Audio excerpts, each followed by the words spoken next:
안녕하세요. 날마다 죽게로 8월 18일 말씀 보도록 하겠습니다. 오늘 본문은 출애굽기 20장 18절에서 26절 말씀입니다. 오늘 본문은 이스라엘 백성들이 시내산에서 하나님의 임재를 보면서 그들이 보여주는 반응을 볼 수 있습니다. 그들은 번개와 우레소리와 연기가 피어나는 이 광경을 보면서 하나님의 영광에 압도당하고 두려워하는 것을 볼 수 있는데요. 그래서 그들은 하나님이 자신들에게 말씀하시지 말고 모세를 통해서 우리에게 말씀해달라고 요청을 합니다. 그들은 이러한 신적인 임재를 보면서 자신들이 죽게 될지도 모른다라는 두려움에 휩싸였던 것이죠. 이러한 반응은 성경에서 여호와의 영광에 압도되고 경험할 때마다 경건한 성도들이 보여주었던 반응입니다. 성경은 이것을 경외라는 단어로 표현을 합니다. 이렇게 하나님을 두려워하는 이스라엘 백성들에게 모세는 오늘 두려워하지 말라라고 말해요. 그런데 재미있는 것은 오늘 본문에 이스라엘 백성들에게 두려워하지 말라라고 말하는 동시에 하나님을 또한 경외하게 하려 한다라는 것을 말씀하고 있다는 거예요. 경외하다라는 말은 영어 성경에 fear라는 이 두려움이라는 뜻을 갖고 있는 단어입니다. 모세는 겁을 내지 말라라고 두려워하지 말라라고 말하면서도 이스라엘 백성들에게 하나님을 경외하라라고 말하고 있다는 거예요. 경외는 공포에 질려서 두렵고 떠는 그런 감정의 상태가 아닙니다. 경외라는 것은 어떤 존엄한 대상을 보았을 때에 자연스럽게 우러나오는 그 두려움, 압도당하는 마음을 말하는 것이죠.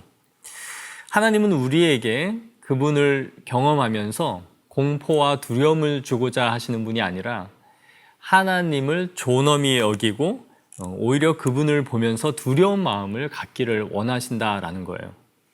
날마다 죽게로 2번 문항을 한번 보시면 모세가 여호와께서 임재하신 이유를 어떻게 설명하고 있는지를 묻고 있습니다. 그 이유가 무엇입니까? 그것은 그분에 대한 존엄함을 알면 알수록 이스라엘 백성들에게 범죄하지 않게 하려 함이다라고 말씀하고 있는 거예요. 그렇습니다. 우리가 하나님을 향해 갖는 경외감, 이 두려움이라는 것은 우리를 죄로부터 멀어지게 하는 힘을 갖게 되는 것이에요. 오늘날 많은 사람들이 죄를 범하면서도 얼마나 쉽게 그것을 생각합니까?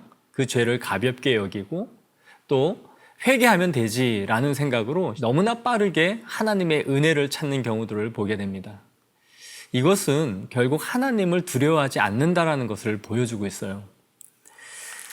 즉 하나님을 경외하는 마음, 그분을 두려워하는 마음이 없기 때문에 쉽게 은혜만 생각하는 것이죠.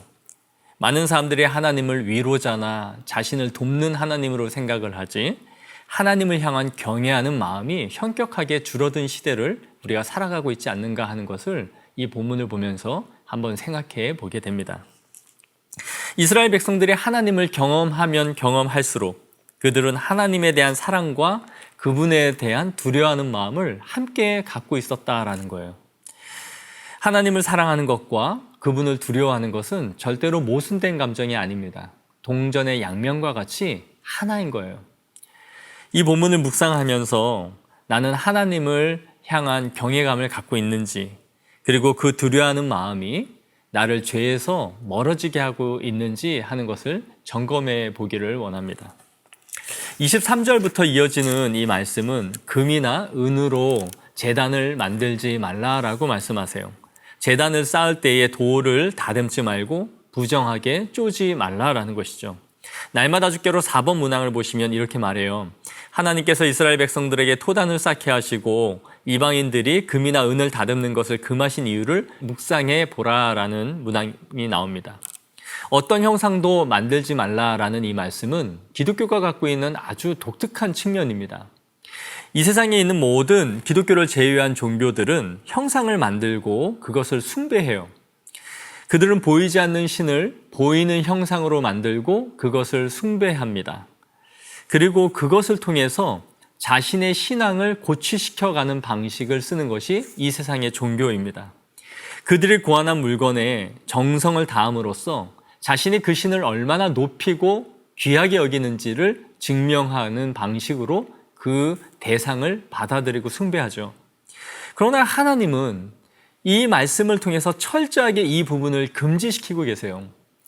인간이 만든 형상과 하나님, 그분을 철저하게 분리시키고 있다는 거예요.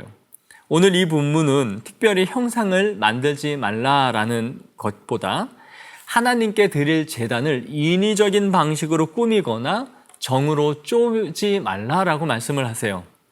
다듬지 않은 순수한 자연 그대로의 돌을 사용하여 하나님께 제단을 드리라라는 말씀이죠.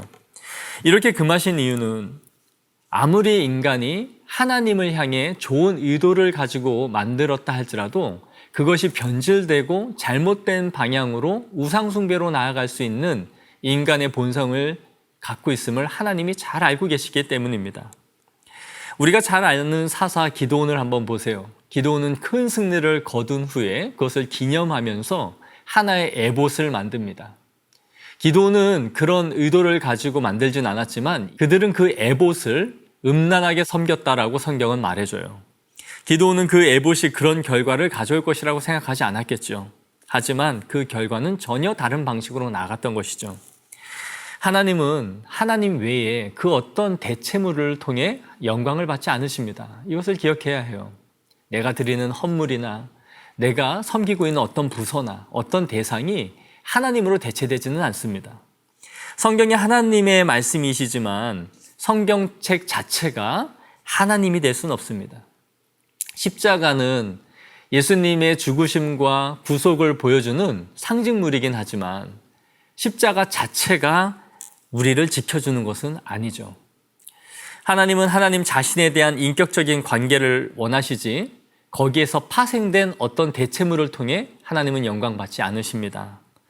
하나님은 인위적으로 잘 다듬어진 금과 은보다 보잘것없어 보이고 투박해 보이지만 순수한 그 자체를 통해서 오히려 영광을 받으시는 것입니다.